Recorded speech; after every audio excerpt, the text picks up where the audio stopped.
কোটা সংস্কার আন্দোলনকে সরকার বিরোধী আন্দোলনে পরিণত করতে চায় চিহ্নিত রাজনৈতিক অপশক্তি।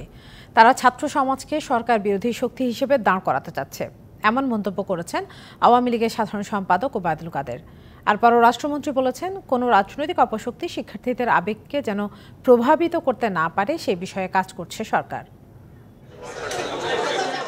সোমবার রাজধানী ধানমন্ডিতে দলীয় সভাপতির কার্যালয়ে সহযোগী সংগঠনের নেতাদের সাথে বৈঠক শেষে সমসাময়িক বিষয় নিয়ে সংবাদ সম্মেলনের আয়োজন করে আওয়ামী লীগ।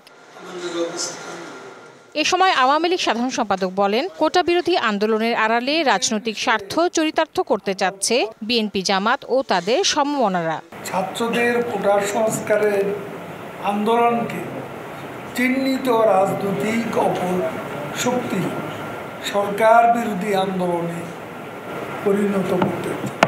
নগদের কাছে সব গ্রাহকই প্রিয়, তাই তো সারা দেশে ক্যাশ আউট চার্জ সবচেয়ে কম।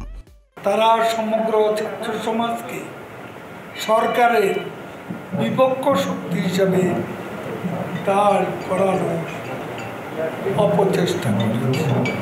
এদিকে সকালে সৌদি রাষ্ট্রদূতের সাথে সাক্ষাতের পর কোটা সংস্কার আন্দোলন নিয়ে সাংবাদিকদের সাথে কথা বলেন পররাষ্ট্রমন্ত্রী। কালকের স্লোগান এবং কালকের যেই সমস্ত উদ্ধত্তপূর্ণ স্লোগান এবং বক্তব্য, এতে প্রমাণিত হয় এটি কোটা বিরোধী আন্দোলন নয়, এটি রাষ্ট্রবিরোধী, সরকার বিরোধী আন্দোলনের রূপ দেওয়ার জন্য চেষ্টা করা হচ্ছে এবং কোমলমতি শিক্ষার্থীদের সেন্টিমেন্টকে ব্যবহার করা হচ্ছে।